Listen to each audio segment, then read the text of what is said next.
Hello students, स्वागत है आप लोगों का डीडी ऑनलाइन कोचिंग पर। जैसा कि स्टूडेंट्स आप लोगों को पता है, अभी हम लोगों का आरआरबी एनटीपीसी का मैथ का एनालिसिस का सेशन चल रहा है। हमने इस पर कई वीडियोस अभी अपलोड किए हैं जो अलग अलग डेटों में एग्जाम्स हुए हैं आरआरबी एनटीपीसी के, जो हमने मैथ के क्वेश्चंस उसमें एनालिसिस करवाए। तो स्टूडेंट्स, इससे पहले जो मैंने करवाया था वो 30 जनवरी का करवाया था, जो 30 जनवरी को अलग अलग शिफ्टों में जो क्वेश्चंस पूछे गए थे उनको हम लोगों ने एनालिसिस करवाया था। आज स्टूडेंट्स हम लोग 31 जनवरी को जो क्वेश्चंस पूछे गए थे उनको आज हम लोग एनालिसिस करेंगे। तो विदाउट वेस्टिंग टाइम हम लोग चलते हैं अपने क्वेश्चंस को सॉल्व करने के लिए।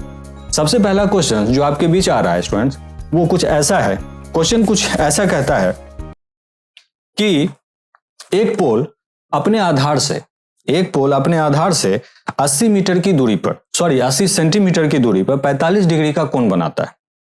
तो पोल की ऊंचाई क्या होगी? क्वेश्चंस आपसे ये पूछा गया। तो क्वेश्चंस को आप सॉल्व करने के लिए आप ऐसे समझिए स्टूडेंट्स, मान लीजिए कि ये पोल है और कहता है कि अपने आधार से 80 सेंटीमीटर की दूरी, मान लीजिए कि मैंने कहा 80 सेंटीमीटर, और यहां पर वो कहता है कि 45 डिग्री का कोण बनाता है। स्टूडेंट्स, बताने की कोई जरूरत नहीं है कि इसकी भी ऊंचाई 80 सेंटीमीटर ही होगी। अब आप कहोगे कैसे, मैं यहां बताता हूं। अब आप एक बात बताओ, यहां पर तो 90 डिग्री का कोण बनेगा, ठीक है। अब आप जान रहे हो कि यहां पर 45 है, तो जो ऑब्वियसली यहां पर भी 45 डिग्री का कोण बनेगा। अब आपको पता है कि ये एक कैसा त्रिभुज बन रहा है, ये समकोण समद्विबाहु त्रिभुज बन रहा है, यानी राइट एंगल आइसोसेलेस ट्रायंगल बन रहा है। आइसोसेलेस ट्रायंगल क्या होता है? यानी कि समद्विबाहु त्रिभुज, समकोण समद्विबाहु, जिसकी दो भुजा बराबर। अब आप देख रहे हो कि अगर ये 45 है, ये भी 45 है, ये कोण, तो ऑब्वियसली ये वाला साइड और ये वाला साइड बराबर होगा। तो अगर ये 80 सेंटीमीटर है तो क्लियर है कि ये भी 80 सेंटीमीटर ही होगा। अब आप कहोगे कि सर इसमें 45 डिग्री का क्या यूज हुआ? 45 डिग्री का तो कोई यूज हुआ नहीं। हाँ, अगर आप चाहते हो कि 45 डिग्री को भी यूज किया जाए तो मैं वही तरीका आपको बताता हूं। हालांकि ये तो क्वेश्चन देख के समझने वाला था। अब आप समझिए, मैंने कहा कि 1045 यहां से कोण बनाता है। अब ये पोल है, अब यही पोल की ऊंचाई पूछी गई आपसे, तो अब आपको करना क्या है? क्वेश्चन का आंसर तो ऑलरेडी निकल चुका है 80 सेंटीमीटर, लेकिन मैं आपको बता रहा हूं कि अब आपको 1045 को भी यूज करना था, तो अब आप ऐसे भी कर सकते थे। तो यहां पर आपको करना है कि tan थीटा बराबर, स्टूडेंट्स आप लोगों को पता है कि लंब बटे आधार होता है, यानी परपेंडिकुलर बाय बेस होता है। तो लंब आपका ये है, मान लीजिए कि हमने लंब मान लिया, ऊंचाई मान ली इसकी, आधार आपका ये दे रहा है यानी कि बेस 80 सेंटीमीटर। अब आप सबको पता है कि 1045 का मान 1 होता है, तो यहां पर 1 लिख देंगे तो ऊंचाई बराबर आपका क्या हो जाएगा? 80 सेंटीमीटर। तो ऊंचाई की जगह पर आप 80 सेंटीमीटर को इससे मल्टीप्लाई कर दीजिए, यही आपका आंसर हो गया। आप ऐसे भी कर सकते थे या विदाउट यूजिंग पेन को बिना यूज किए हुए आप ऐसे भी आंसर दे सकते थे। डिपेंड करता है आपकी सोच पर। नेक्स्ट क्वेश्चन स्टूडेंट्स हमारे बीच है। क्वेश्चन कुछ ऐसा कहता है कि ए जैसा कि क्वेश्चन आपको यहां दिख रहा होगा, ए एक यात्रा 1 बजे यानी 1 PM पर 40 किलोमीटर प्रति घंटे की रफ्तार से शुरू करता है, और बी वही यात्रा वही सेम 1:40 पर शुरू करता है। कितने की स्पीड से? 50 किलोमीटर प्रति घंटा की स्पीड से शुरू करता है। तो कहता है कि वे दोनों कब मिलेंगे, मतलब ए और बी कब मिलेंगे। और यहां पर एक बात गौर करने की है कि दोनों एक दूसरे की विपरीत नहीं जा रहे हैं, बल्कि ए जिस दिशा में गया है उसी दिशा में बी भी जा रहा है। बस फर्क इतना है कि ए की स्पीड है 40 किलोमीटर प्रति घंटा और बी की स्पीड है 50 किलोमीटर प्रति घंटा। बट ए के कितने देर बाद? 40 मिनट चलने के बाद भी चला, जैसा कि आपको क्वेश्चन में दिख रहा होगा। तब आपको करना क्या है स्टूडेंट्स, आपको एक बात अच्छे से समझ में आना चाहिए कि ए चलता है कब? 1 बजे, और बी जो चलता है 1:40 पर। तो ऑब्वियस सी बात है कि ए जब 1 बजे चला था तो 40 मिनट में उसने कुछ तो दूरी तय की होगी उसने, तो उसी दूरी को बी को तय करना है। और जब जिस दूरी को वो तय करेगा 50 की स्पीड से, तो ऑब्वियसली वो उसको कैच कर लेगा, यानी कि वहां पर ए और बी का फेस टू फेस मिलान हो जाएगा। तो अब आपको करना क्या है कि 40 मिनट में ए के द्वारा तय की गई दूरी क्या थी, उसने डिस्टेंस कितना कवर किया था। अब दूरी बराबर स्टूडेंट्स आपको पता होता है कि चाल गुने होता है समय। अब स्टूडेंट्स आपको पता है कि ए किस स्पीड से चल रहा था? 40 की स्पीड से, और उसने 40 मिनट में कितनी दूरी तय की होगी। अब आपको पता है कि 40 मिनट यहाँ दे रहा है, तो आपको पहले मिनट को घंटे में बदलना पड़ेगा। तो आपको करना क्या होगा कि 40 को 60 से डिवाइड करना पड़ेगा। ये जो दूरी तय करेगा ये ए के द्वारा तय की गई दूरी होगी, क्योंकि पहले तो ए चला था, 40 मिनट बाद भी चला था। तो 20 दूना 40, 20 दिया 60। तो हम क्या देखते हैं, 80/3 किलोमीटर की दूरी तय की होगी। किसने? ए ने। 40 किलोमीटर प्रति घंटा की रफ्तार से 40 मिनट में। अब कहता है कि किस वक्त वो दोनों मिलेंगे। अब स्टूडेंट्स इसमें क्वेश्चन कुछ ऐसा ही पूछ रहा है, तो आपको करना क्या है कि पहले वो समय निकाल लेना है कि जितने समय में वो दोनों मिलेंगे। ठीक, तो वो समय क्या होगा, दूरी बटा समय के बारे में आपको पता होता है कि दूरी बटा चाल। अब दूरी तो आपको दिख रहा है स्टूडेंट्स के 80/3 है। अब सवाल है कि चाल क्या होगी, तो चाल होगी यहां पर 10, सापेक्ष चाल, रिलेटिव स्पीड। क्योंकि अब आप जरा सा गौर कीजिए, कहता है कि ए इसी दिशा में चला और बी भी इसी दिशा में चला। फर्क इतना था कि इसकी स्पीड थी 40 किलोमीटर प्रति घंटा और इसकी थी, बी की थी 50 किलोमीटर प्रति घंटा। अब स्टूडेंट्स आप सबको ये बात पता है कि जब दो गतिमान वस्तु एक ही डायरेक्शन में चले, एक ही दिशा में चले, तो उनकी चाल घटती है। लेकिन अगर यहीं पर विपरीत दिशा में होती, अगर ऐसे ए ऐसे चल रहा होता और बी ऐसे चल रहा होता, तब उनकी चाल प्लस हो जाती। तब हम कहते हैं कि उनकी चाल कितनी हो जाती, 90 किलोमीटर प्रति घंटा हो जाती। यहाँ इसकी चाल क्या हो जाएगी, 10 किलोमीटर प्रति घंटा होगी, क्योंकि सेम डायरेक्शन में चल रहा है। तो यहाँ पर सापेक्ष चाल क्या हो जाएगी, रिलेटिव स्पीड 10। अब यहाँ से आप इसको काट दीजिए तो उनको समय लगता है 8/3 घंटा। अब 8/3 घंटा को स्टूडेंट्स अगर आप चाहेंगे तो पूरे घंटे में मिनट में आप बदल सकते हैं। इतना घंटा लगता है, तो आप 60 से इसको मल्टीप्लाई कर दीजिए। तो 60 से इसको मल्टीप्लाई करेंगे तो ये टोटल आपको 160 मिनट हो जाएगा। अब 160 मिनट का मतलब होता है 2 घंटा 40 मिनट। यानी कहने का मतलब 2 घंटा 40 मिनट में वो दोनों एक दूसरे को पकड़ लेंगे, मिल लेंगे। लेकिन यहां पर ये नहीं पूछ रहा, वो वक्त पूछ रहा है, यानी टाइम पूछ रहा है। तो टाइम के लिए आपको करना क्या होगा कि दूसरा जो यानी बी कब चला था, 1:40 पर, यानी 2 घंटा 40 मिनट के बाद बी जाकर के ए को पकड़ेगा। तो यहां पर करना क्या है आपको कि 1:40 पे था, इसको आप 2 घंटा 40 मिनट इसमें प्लस कर दीजिए 1:40 पर। तो आपको क्या हो जाएगा, ये 40 80 हो जाएगा। तो 80 मिनट का मतलब क्या होगा, 1 घंटा 20 मिनट। तो हम इसको 20 मिनट मान लेंगे और यहां से जो 1 घंटा निकलेगा वो इसमें जोड़ देंगे। तो 2 1 3 और 1 घंटा जो इधर से निकला वो, यानी कि इतना बजे 4:20 पर ये आपका रियल टाइम होगा। 4:20 पर बी और ए आपस में मिलेंगे, या यूं कह लीजिए कि बी ए को 4:20 पर पकड़ लेगा। अब आपका नेक्स्ट क्वेश्चन जो स्टूडेंट्स आ रहा है, ये एक अच्छा और स्टैंडर्ड क्वेश्चन आपसे पूछा गया था। ये क्वेश्चन कुछ ऐसा कहता है, जो आप गौर करेंगे यहां पर, कहता है कि cos 3x और cos x बराबर बटे sin x sin 3x और प्लस में sin x। कहता है कि इसका मान कितना होगा। तो स्टूडेंट्स इसके लिए आपको एक चीज याद रखना पड़ेगा। एक फार्मूला होता है जो आपको यहां पर मैं लिख देता हूं, याद रखिएगा कि cos a प्लस b बराबर होता है, इतना बराबर होता है, यहां पर याद रखिएगा 2 cos a plus b by 2 into cos a minus b by 2। ये होता है इसका फॉर्मूला। अब आप यहां पर साइन ए और प्लस में साइन बी का भी मान देख लीजिए क्या होता है। Sine A plus sine B का भी मान देख लीजिए। तो sine A plus sine B का मान होता है 2 sine A plus B by 2 into cos A minus B by 2। ये होता है, ये 2 फॉर्मूला होता है। इसी फार्मूले को आपको यहां पुट करना। अब स्टूडेंट यहां ध्यान रखेंगे, यहां 3x को a माना गया है यहां पर, और ये x को b माना गया। तो अब हम क्या करेंगे, इस वैल्यू में पुट कर देंगे। पहले हम cos के लिए और फिर बाद में हम sin के लिए पुट करेंगे। तो cos 3x का मतलब क्या होगा, यहां पर हम लिख देंगे 2 cos a के जगह 3x है तो 3x, और b के जगह पर x है तो 3x प्लस x बराबर क्या हो जाएगा 4x। और 4x को अगर आप इससे काटेंगे तो यहां पर आपको क्या दे देगा, ऐसे आप लिख लीजिए 4x बाय 2 प्लस नहीं बल्कि ये तो यहां पर प्लस आपसे पूछा गया है। अगर आप इसको यहां पर, आप चूंकि यहां पर प्लस है, ये वाला फार्मूला होता है इसका, तो यहां पर आप मल्टीप्लाई करेंगे cos a।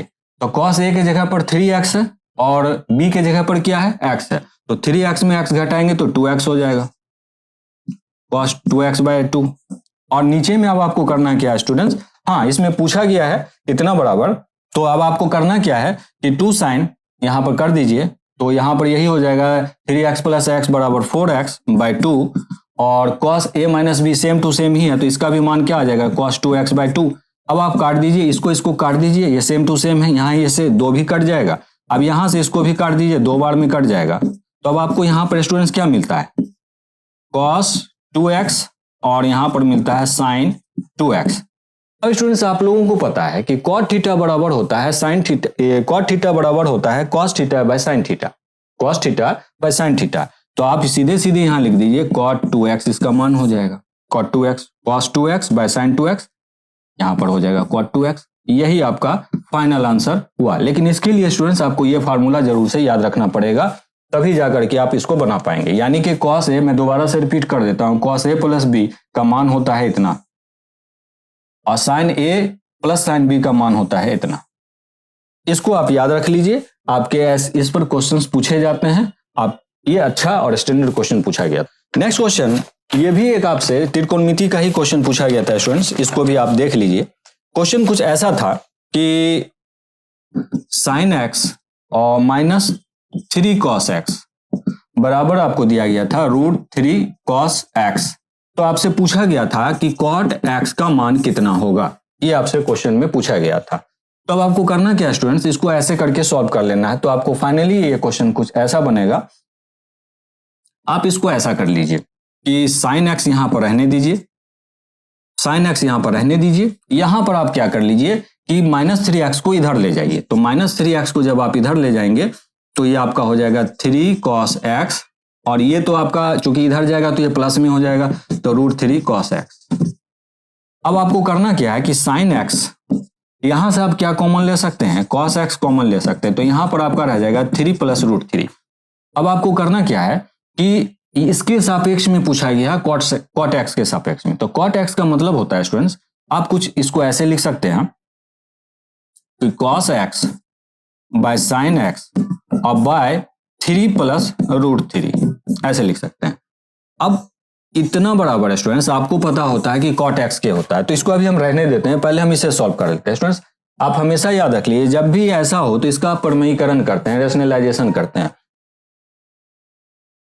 3 - √3, ये 3 + √3 है, तो इसको जब आप रेशनलाइज करेंगे तो ये बराबर हो जाएगा ऊपर में जाके 3 - 3, साइन सब कुछ मैटर वही रहेगा, सिर्फ साइन बदलेगा। और नीचे में क्या करेंगे, ये a + b × a - b पर होगा। तो इसका मतलब होगा कि 3 का स्क्वायर करेंगे तो 9 हो जाएगा, और √3 का स्क्वायर करेंगे तो 3 हो जाएगा। तो 9 और 3 का डिफरेंस क्या होता है, 6। तो आप फाइनली कहेंगे कि cos x sin x बराबर होता है 3 - √3/6। तो इतना बराबर होता है आपका cot x, और यही आपसे पूछा गया था। तो cot x का मान कितना निकल के आ रहा है, 3 - √3/6। यही आपका फाइनल आंसर हुआ जो आपसे पूछा गया था। नेक्स्ट क्वेश्चन जो स्टूडेंट्स आपसे पूछा गया है वो कुछ ऐसा है। क्वेश्चन पूछता है कि x+, जो आपको क्वेश्चन दिख रहा होगा, x + 1/x = 3 है। तो आपसे पूछा गया है कि x³ और 1/x³ का मान कितना होगा। स्टूडेंट्स देखिए, ऐसे क्वेश्चंस को आप विदाउट वेस्टिंग टाइम आप सीधे सीधे आंसर दीजिए। मैं इसका एक रूल बताता हूं। जब भी देखिए स्टूडेंट्स, यहाँ पर याद रखिए, जब भी ऐसा फॉर्मेट हो ना, प्लस में पूछा जाए, यानी कि क्यूब में पूछा जाए, जैसे पूछा जाए कि a³ + b³, यानी कि x³ 1/x³ की वैल्यू, तो आपको कुछ नहीं करना। क्यूब के कंडीशन में जो संख्या यहां पर दी रहे ना, उसका क्यूब कर दीजिए। आप उसका क्यूब करेंगे तो क्या हो जाएगा, 3 का क्यूब बराबर 27 हो जाएगा। और फिर इसी संख्या का 3 गुना उसमें आप माइनस कर दीजिए। इसी संख्या का 3 गुना क्या होगा, 9। तो आप इसको घटा देंगे तो बराबर 18 हो जाएगा। मतलब ये था कहने का कि याद रख लीजिए मैंने क्या बोला, कि जब भी यहां पर इस तरीके से प्लस में दिया रहे ना, और ऐसा पूछा जाए आपसे, ऐसा पूछा जाए, तो आपको कुछ नहीं करना होता। यहां पर दी गई संख्या का क्यूब कर दीजिए, और फिर इसी संख्या का 3 गुना उसमें घटा दीजिए। मेरे बोलने का मतलब यह है कि जैसे मैंने कहा कि ये है, अब आपको मैंने यहां पर दे दिया कि इसका मान a है। अब आपसे मैंने पूछ लिया कि x³ + 1/x³ का मान कितना होगा। तो आपको कुछ नहीं करना है, सिंपली इसका आप क्यूब कर लीजिए, और फिर इसी संख्या का 3 गुना उसमें उसको घटा दीजिए। ये याद रखना है, ये प्लस के केस में। लेकिन अगर यहीं पर माइनस हो जाए, स्टूडेंट्स ध्यान रखेंगे आप, अगर यहीं पर मैं कहता कि ये माइनस हो जाता, और यहां भी तब माइनस होता, तो यहां भी आपसे माइनस ही पूछा जाता। तो उस कंडीशन में यहाँ पर यही सब कुछ वही रहेगा, सिर्फ आपको यहाँ पर प्लस कर देना है। मतलब ये है, यहाँ तो आपने समझ लिया कि 18 हो गया। अगर यहीं पर कुछ क्वेश्चन ऐसा होता है कि मैं कहता है कि इतना बराबर 3 है, अब आपसे पूछ लेता है कि भाई बताओ इसका आंसर क्या होगा। अब मैं, चूंकि क्वेश्चन तो प्लस का पूछा गया था या मैंने अपने मन से आपको माइनस का करा दिया, तो आपको क्या करना था कि माइनस की कंडीशन में सब कुछ वही करना था। इधर 3 का क्यूब, यानी कि जो यहाँ आपने देखा वही फॉर्मेट पर मैं ले जा रहा हूं। इसका क्यूब किया मैंने 27, और इसी का 3 गुना अब आपको प्लस कर देना था। तो ये 27 और 9 कितना हो जाता है, 36 हो जाता। अब आपका आंसर चेंज हो जाता है, यानी माइनस के कंडीशन में इतना का क्यूब करके इसका 3 गुना उसमें जोड़ देना है, और प्लस के केस में इसका क्यूब करके इसकी यहां पर दी गई संख्या का 3 गुना उसमें माइनस कर देना। बस ये याद रखिए, आपका ऐसा क्वेश्चन इजीली बन जाए। चलिए नेक्स्ट क्वेश्चन स्टूडेंट्स आपसे पूछा गया है कि एक वस्तु 14% लाभ की जगह अगर 10% हानि पर बेची जाए तो उसे 16 रुपया कम मिलता है विक्रय मूल्य के तौर पर। तो बताइए उस वस्तु का क्रय मूल्य क्या था। तो स्टूडेंट्स ऐसे क्वेश्चंस को सॉल्व करने का मैं आपको एक बड़ा इजी और सिंपल तरीका बताता हूं। स्टूडेंट्स याद रखिएगा, कहता है कि अगर उसको 14% लाभ की जगह 10% हानि पर बेचा जाता तो उसे 16 रुपये कम मिलते विक्रय मूल्य के तौर पर। तो उस वस्तु का क्रय मूल्य क्या था। तो ऐसे ही याद रखिएगा स्टूडेंट्स, क्रय मूल्य बराबर होगा, सबसे पहले आपको समझना होगा कि कितना रुपया कम मिलता, 16। तो आप क्या करेंगे कि 16 रुपया कम मिलता, 16 गुना 100 कर दीजिए। अब आपको करना क्या है कि दो स्थिति यहां दिखा रहा है। एक स्थिति दिखा रहा है कि जब उसको 14% का लाभ होता है, और दूसरी सिचुएशन दिखाता है जब उसे 10% का नुकसान होता है। तो पहली स्थिति में उसको 114 रुपया मिलता। अगर हम कहते हैं कि अगर 100 रुपये में उस वस्तु को मतलब खरीदा जाता और 14% के लाभ पर बेचा जाता तो वो वस्तु कितने में बिकती, 114 रुपया में बिकती। अब कहा गया कि 100 रुपये में उस वस्तु को खरीदा गया, यानी क्रय मूल्य तो सेम ही है, क्रय मूल्य तो बदला नहीं। अब कहा गया कि अगर 100 रुपये में खरीदी जाती और 10% हानि पर बेची जाती, तो 10% हानि पर बेचती तो आपको कितना रुपया मिलता, 90 रुपया। तो 90 रुपया, तो इसका अंतर आपको कितना होता है, इस कंडीशन और इस कंडीशन का अंतर कितना होता है, 24। तो आप यहाँ पर 24 रख लीजिए, इन दोनों का अंतर आपका क्रय मूल्य निकल जाएगा। आप सिंपली इसको सॉल्व कर लीजिए। सिंपली आप ऐसा कर लीजिए कि 8 या 24, 8 दूना 16, तो आपका सीधा सीधा आ जाएगा 200/3 रुपया आपका आंसर आ जाएगा। यही आपका क्रय मूल्य होगा। आप जब भी याद रख लीजिए ऐसे क्वेश्चन पूछे जाए तो आप यही करेंगे, पहले लाभ वाले को लिख लीजिए, फिर हानि वाले को, दोनों का अंतर यहाँ पर रख दीजिए, और जितने का कमी हो रहा है ना उसको यहाँ रखिए और उसको 100 से गुना करके उसको सॉल्व कर लीजिए, वो आपका क्रय मूल्य बता देगा। नेक्स्ट क्वेश्चन की तरफ स्टूडेंट्स बढ़ते हैं, जो कि फिर से आपको ट्रिगोनोमेट्री का क्वेश्चन पूछा गया था। क्वेश्चन कुछ ऐसा था कि साइन 41 डिग्री और बटे cos 49 degree plus cos 41 degree और बाय साइन 49 डिग्री का कि इसका मान क्या होगा। स्टूडेंट्स इसका आंसर 2 होगा, लेकिन सवाल है कैसे। तो आपसे क्या कहा गया कि क्वेश्चन ऐसे से दिया गया और कहा गया कि इन दोनों का आप सॉल्व करते हैं तो आंसर क्या होता है। स्टूडेंट्स इसको आप समझिए, यहां पर आपको समझना होगा कि साइन 90 डिग्री और माइनस थीटा बराबर होता है कॉस थीटा। ठीक, अब उसी तरीके से अगर मैं कहूं कि मुझे साइन 41 डिग्री पुराना है, तो साइन 41 डिग्री का मान लाने के लिए मुझे क्या करना होगा, 90 डिग्री में मुझे 49 डिग्री घटाना पड़ेगा। तो मैं कहूंगा, अगर मैं इसी रिलेशन को यहां पर पुट करूं तो मैं कहूंगा कि cos 49 डिग्री की, यानी कि इतना बड़ा, इन दोनों का अंतर कितना होगा, 41 डिग्री। तो मतलब क्या हुआ है कि ये साइन 41 डिग्री cos 49 डिग्री के बराबर है। ये आपने समझा। तो इसी रिलेशन को हम यहां पर पुट कर देंगे। और ऐसे भी समझ लीजिए, एक तरीका और भी था कि ऊपर की संख्या और नीचे का जो संख्या होती है ना, उनका योग अगर 90 डिग्री हो रहा है तो वो संख्या का मान हमेशा 1 होता है, 1 होता है। तो वैसे कंडीशन में स्टूडेंट्स हमें करना क्या था, ऐसे तो हम देख करके भी आंसर दे सकते थे, इसी रिलेशन को यहां बैठा देना था। तो अब हमने देखा कि साइन 41 का मान कितना हो रहा है, cos 49 डिग्री, और दिया हुआ कि cos 49 डिग्री नीचे है ही दिया हुआ। अगर यही रिलेशन हम पुट करेंगे तो ये किसके, इसी के हिसाब से अगर मैं यहां पर साइन कर दूं, cos कर दूं, अब तो साइन थीटा बराबर, अगर मैं इसी को चेंज कर दूं तो मैं कहूंगा कि cos थीटा, तो ये कितना हो जाएगा, साइन थीटा। अब यहां पर भी cos थीटा, तो ये क्या हो जाएगा, साइन थीटा, साइन 49 डिग्री के बराबर हो जाएगा। तो इतना बराबर, और इन दोनों का अंतर क्या होगा, cos 41 डिग्री। तो cos 41 डिग्री कितने के बराबर हो जाएगा, साइन 49 डिग्री के बराबर। तो इधर का ये वाला मान भी, ऊपर का मान भी sin 49 डिग्री के बराबर हो जाएगा। तो आपको करना क्या है, इसको बदल दीजिए, आप sin 49 डिग्री कर दीजिए और यहाँ भी sin 49 डिग्री कर दीजिए, काट दीजिए, बराबर 1 + 1 = 2 हो गया आंसर। सिंपल, यही था आपका आंसर। चलिए अब हम लोग चलते हैं अपने नेक्स्ट क्वेश्चन की तरफ। नेक्स्ट क्वेश्चन स्टूडेंट्स हमसे पूछा गया है, जो कि कुछ आपको, एक सेकेंड, हाँ, कुछ क्वेश्चन ऐसा है, कहता है कि 2 का पावर 7 है और 3 का पावर 3 है और 5 का पावर 3 है और 7 का पावर 1 है। तो पूछा है कि कुल गुणनखंडों की संख्या क्या हो, यानी नंबर ऑफ फैक्टर्स जो होंगे, इनका जो गुणनखंड होगा, फैक्टर्स पूछा जा रहा है कि कितने फैक्टर्स होंगे, अगर इन सबको आप मल्टीप्लाई करेंगे तो इसके कितने गुणनखंड निकल करके आएंगे।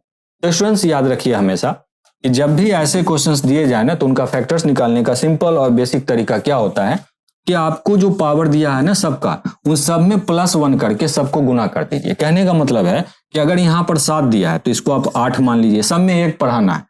अब क्या करिए, यहाँ पर 3 है तो इसको 4, यहाँ पर 3 है तो इसको 4 मान लीजिए, यहाँ पर 1 है तो इसको 2 मान लीजिए। अब आपको करना क्या है, 8 चौके इन सबको गुना कर देना है। तो गुना करने के बाद आप देखिए कि आपका परिणाम क्या आ रहा है। जो परिणाम आएगा वही इनके कुल गुणनखंडों की संख्या को बताएगा, यानी नंबर ऑफ फैक्टर्स बताएगा। तो आपको करना क्या है, 8 चौके 32 और 4 दूना 8, 32 को 8 से मल्टीप्लाई कर दीजिए तो आपका 8 दूना 16, 8 या 24, 1 25, यानी कि 256 आपका आंसर आ जाएगा। 8 गुना 4 गुना 2, 8 गुना 4 गुना 4 और 2 जब मल्टीप्लाई करेंगे तो फाइनली आपको 256 आएगा। तो हम कहेंगे कि इन पूरे का जो गुणनखंड करेंगे, यानी फैक्टर्स जो निकल के आएगा, वो 256 फैक्टर निकल के आएगा। तो ये आपका फाइनल आंसर था कि किसी गोले का आयतन 4851 सेंटीमीटर क्यूब है तो उसका व्यास क्या होगा। ये आपसे क्वेश्चन में पूछा गया। तो स्टूडेंट्स ये क्वेश्चन को आप कैसे सॉल्व करेंगे, जो क्वेश्चन आपको दिख रहा होगा, सिंपली आप करेंगे कि गोले का आयतन बराबर होता है, आयतन बराबर होता है 4/3 πr³। अब इतना बराबर आपको दिया कितना जा रहा है, 4851 सेंटीमीटर क्यूब।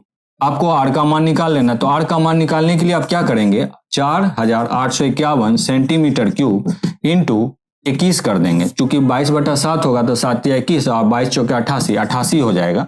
अब आपको करना क्या है कि इसका आपको, चूंकि आर इधर से हटाएंगे क्यूब तो इस पर में ये वाला फॉर्मेट बनेगा। अब इसको आप काट दीजिए, 11 × 8 = 88, 11 से ये कट जाएगा तो 11 चौके 44, यहाँ से 4 निकलेगा, फिर 11 चौके 44 और यहाँ से 1 निकलेगा, 1, तो ये 441। 441 का मतलब होता है 21 गुना 21। तो यहाँ पर 21, ये 21 1 गुना 21 और 1 21 तो आपका है ही। तो यहाँ पर आर का मान कितना निकलेगा, 21, और 8 का वर्गमूल घनमूल कितना होता है, 2। तो हम कहेंगे 21/2 सेंटीमीटर इसकी त्रिज्या निकलेगी। अब चूंकि गोला है आपका, गोला कुछ ऐसा दिया जा रहा है, यहाँ पर आपको इस गोले की जो लंबाई है ये वाला मान, यानी कि व्यास पूछा जा रहा है। चाहे ऐसे कीजिए या ऐसे कीजिए, बात बराबर है, इसी को गोला कहते हैं। अब आपको निकल के आया 21/2 सेंटीमीटर इसकी त्रिज्या, तो इसका 2 गुना कर दीजिए तो साफ साफ दिख रहा है इसका 2 गुना कितना होगा, 21 सेंटीमीटर का आप कर दीजिए। तो व्यास बराबर कितना हो जाएगा, व्यास बराबर हो जाएगा 21/2, इसका 2 गुना कर दीजिए, 2 2 कट जाएगा तो आपका सीधा सीधा 21 सेंटीमीटर आंसर हो जाएगा, जो आपसे फाइनली एग्जाम में पूछा गया था। नेक्स्ट क्वेश्चन स्टूडेंट्स आपसे पूछा गया कि पहले ग्रुप में 14 लोग किसी काम को 8 दिनों में करते हैं, दूसरे ग्रुप में 7 लोग हैं। उनकी कार्य क्षमता पहले ग्रुप से 1/4 है, तो कार्य कितने दिनों में समाप्त करेंगे। फिर से मैं रिपीट करता हूं, कहता है कि पहले ग्रुप में 14 लोग किसी काम को 8 दिनों में कर सकते हैं और फिर उसी काम को, सेम काम को दूसरे ग्रुप में सिर्फ 7 लोग हैं और उनकी जो कार्य क्षमता है कि पहले वाले ग्रुप के लोगों की कार्य क्षमता से 1/4 ही है, यानी कि ओनली 25% है उनकी वर्क एफिशिएंसी या कार्य क्षमता कह लीजिए। तो कहता है कि कार्य कितने दिनों में समाप्त होगा। तो स्टूडेंट चलते हैं हम लोग क्वेश्चन को सॉल्व करते हैं। अब देखिए यहाँ पर आपको कहता है कि दूसरा ग्रुप जो है उनकी कार्य क्षमता है कितनी, 1/4। तो कार्य क्षमता मतलब कार्य लिख लीजिए यहाँ पर। अब लोग कितने हैं, लोग हैं 7 दूसरे ग्रुप में, तो वो पूछता है कि कितने दिनों में उस काम को समाप्त करेंगे, उसी काम को। अब आपको पता है कि पहले ग्रुप में 14 लोग थे और उसी काम को 8 दिनों में समाप्त कर रहे थे, तो एक आदमी को कितना लगता है, 14 × 8, यही तो आपसे क्वेश्चन में पूछा गया। तो अब ये जितना दिन लेगा ना उतना ही इसके बराबर होगा। तो यहां पर आप डी का मान निकाल लीजिएगा, 14 गुना 8। अब यहां से आप इस 4 को इधर मल्टीप्लाई कर दीजिए, 7 को यहां रख लीजिए। आप सिंपली यहां पर इसको सॉल्व कर लीजिए। यही क्वेश्चन में आपसे पूछा गया, 7 दूना 4, तो 4 दूना 8, 8 8 64। ये आपसे पूछा गया कि ये जो दूसरा ग्रुप है इस कार्य को करने में 64 दिन लेगा। यही आपसे क्वेश्चन में पूछा गया था। मुझे नहीं लगता है कि ये क्वेश्चन काफी डिफिकल्ट था, बहुत इजी क्वेश्चन था। मुझे लगता है कि मोस्टली स्टूडेंट ने इसका आंसर। नेक्स्ट क्वेश्चन जो स्टूडेंट्स आपसे पूछा गया है, कहता है कि 8 लीटर मिश्रण में दूध और पानी है जिसमें 4% पानी है, इसमें कितना दूध और मिलाया जाए कि पानी 2% हो जाए। स्टूडेंट्स एक मिला जुला के कह सकते हैं कि आपको ठीक ठाक क्वेश्चन पूछा है। क्वेश्चन में कहता है कि 8 लीटर का एक मिश्रण है, ठीक है, जिसमें वो जो मिश्रण बना वो दूध और पानी से बना हुआ। कहता है जिसमें 4%, उस पूरे 8 लीटर में पानी की जो मात्रा वो 4% ही है। और कहता है कि इसमें कितना दूध मिलाया जाए कि अब पानी पहले 4% थी, अब घट के 2% हो जाए। तो ऑब्वियस सी बात है, पानी की मात्रा जो पहले जितनी थी अब भी उतनी ही है। तो बढ़ी किसकी मात्रा? बढ़ी दूध की मात्रा बढ़ी। तो स्टूडेंट्स इसको हम लोग चलते हैं, क्वेश्चंस को कुछ ऐसे सॉल्व करेंगे। तो कहता है कि कितना लीटर दूध एक्स्ट्रा मिलाया गया था उसमें। तो हम कुछ अब यहां पर हमें क्या मानना होगा? पानी की मात्रा को दोनों ही स्थिति में हमें समान मानना है। हाँ, परसेंटेज में अंतर आ रहा है, क्योंकि जब किसी चीज को आप बढ़ाओगे तो पहले वाली चीज की स्थिति घटेगी, उसका परसेंटेज वैल्यू भी घटेगा। तो यहां पर वही पूछा गया कि आपसे 8 लीटर थी पहले मिश्रण और उसमें पानी थी कितनी? 4% की। तो 8 लीटर का 4% आप यहां पर लिख लीजिए। अब पानी पहले भी उतनी ही थी, अब भी उतनी ही है, क्योंकि बढ़ाया क्या गया? बढ़ाया तो गया है आपका दूध। तो आप पहले मान लीजिए कि 8 लीटर था मिश्रण, अब मान लीजिए कि उसमें आपने एक्स्ट्रा L लीटर दूध मिला दिया, तो अब मात्रा बढ़ गई, 8 + L हो गई। अब इतना होने पर इसकी जो परसेंटेज थी पानी की वो 2% हो गई, लेकिन रही तो सेम, क्वांटिटी तो सेम रही, यानी कि पहले जितना था अब भी उतना ही है, लेकिन वो बढ़े हुए मात्रा का है, बढ़े हुए मिश्रण का है। तो इसका 2% हो गया।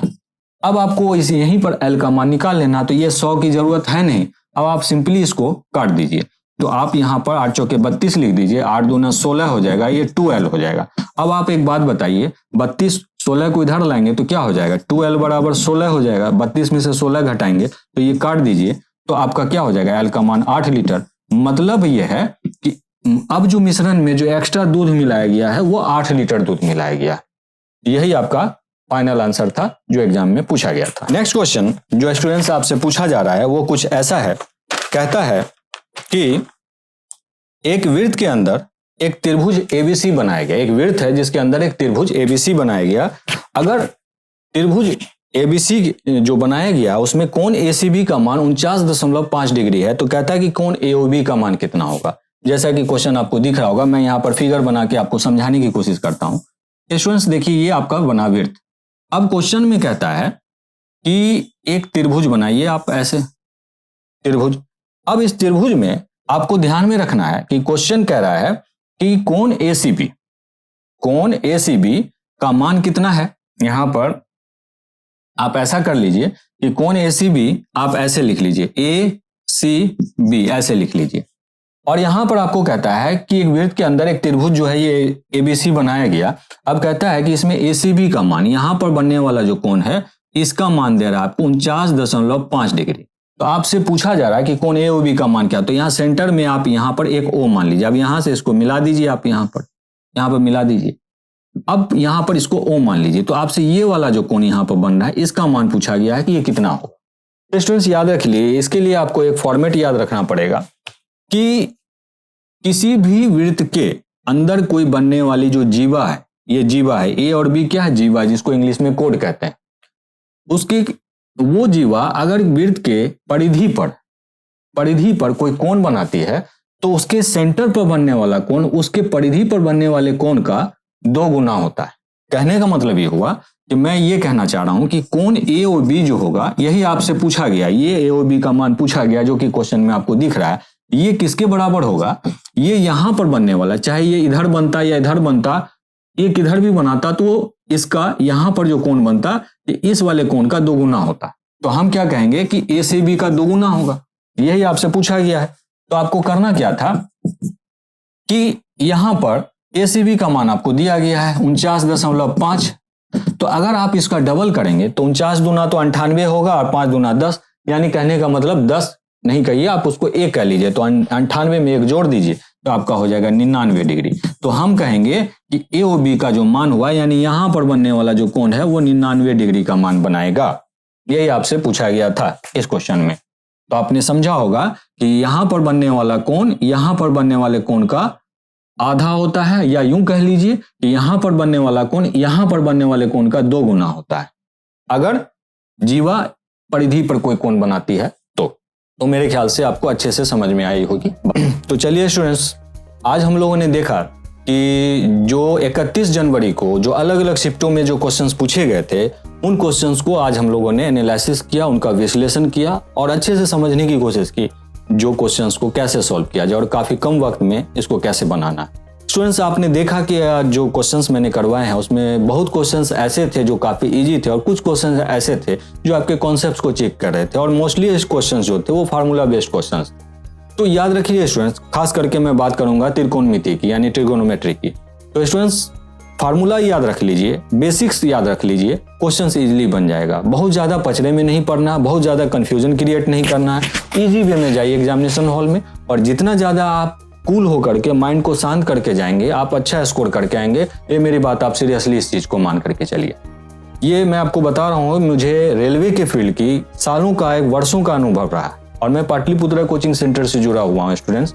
और आप सबको पता है कि पाटलिपुत्रा कोचिंग सेंटर इंडिया की एक काफी पुरानी कोचिंग है, और वो आज से नहीं 17-18 सालों से चल रही है, और रेलवे के फील्ड में कोई ऐसे स्टूडेंट्स नहीं है जो पाटलिपुत्रा को नहीं जानते होंगे स्टूडेंट। तो मैं आप लोगों को यही कहना चाहता हूँ कि जो मैं करवा रहा हूँ क्वेश्चंस, आप उसको करते जाइए, और हाँ, आप इस चैनल को जरूर से लाइक और सब्सक्राइब कीजिए। ये मैं इसलिए आपको बोल रहा हूँ कि इस पर हम लोग आपको आने वाले वक्त में और भी ऐसे ऐसे वीडियोस और जो अलग अलग टॉपिक्स पर, अभी तो मैं आरआरबी एनटीपीसी का सेशन करा रहा हूँ जिसमें कि आपको जो अलग अलग शिफ्टों में जो क्वेश्चंस पूछे जा रहे हैं किसी पर्टिकुलर डेट में, उन क्वेश्चंस को मैं सॉल्व करा रहा हूँ। लेकिन अभी इसके जस्ट बाद मैं आपको टॉपिक वाइज भी आपको कराऊंगा, जैसे कि सपोज कर लीजिए प्रॉफिट एंड लॉस है, टाइम एंड वर्क है, टाइम एंड डिस्टेंस है, ये सब मैं डालूंगा। इसके भी वीडियोस मैं आपको डालूंगा, तो आपको काफी अच्छे अच्छे वीडियोस मिलेंगे स्टूडेंट्स। इसके लिए मैं यही कहूंगा कि आप जितना ज्यादा से ज्यादा स्टूडेंट्स इस चैनल को लाइक और सब्सक्राइब करेंगे और लोगों तक फैलाएंगे, उतना आपको भी फायदा होगा और उन सारे स्टूडेंट्स को भी फायदा होगा। और बीच बीच में मैं आपको यह भी इस वीडियोस के जरिए बताऊंगा कि आरआरबी में सिलेक्शन का क्या प्रोसीजर होता है। जैसा कि हम लोगों का सालों का अनुभव रहा है, जो आरआरबी से हम लोग बहुत सारे स्टूडेंट्स हम लोगों के यहाँ से सेलेक्ट हुए हैं, तो उसी को ध्यान में रखते हुए मैं कह रहा हूँ स्टूडेंट्स, आने वाले वक्त में हम लोग ऐसे वीडियोस डालेंगे। आप लोग लगातार जुड़े रहिए। तो मिलते हैं फिर स्टूडेंट्स अपने नेक्स्ट वीडियो में, तब तक के लिए थैंक यू वेरी मच।